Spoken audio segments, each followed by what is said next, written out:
For me, the striking finding of the Working Group 2 report is really the small window of opportunity we have to keep warming within 1.5 degrees above pre-industrial levels. The pledges made by countries at the recent COP26 summit in Glasgow are progress, but they don't really get us there. And we're going to need, at future COPs, additional commitments to be made by nation states about reducing their carbon emissions and methane emissions. And that's important because the clear consensus of the scientific community, as detailed in the Working Group 2 report, are that climate change impacts grow significantly with any warming beyond 1.5 degrees C. In terms of flooding that we're interested in at Fathom, then the report's very clear that there's high confidence that the magnitude, frequency and seasonality of flooding are going to change in many regions. The projected increases in flooding will pose greater risks, and there are medium confidence projections of what that might be under particular warming levels.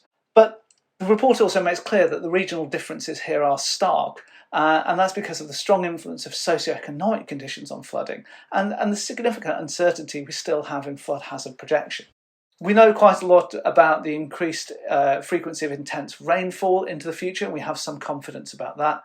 We're really quite confident that we're going to face a degree of sea level rise by the end of the century, anywhere between 20 and 70 centimetres here in the UK and with other numbers elsewhere. And snowmelt floods are likely to decrease.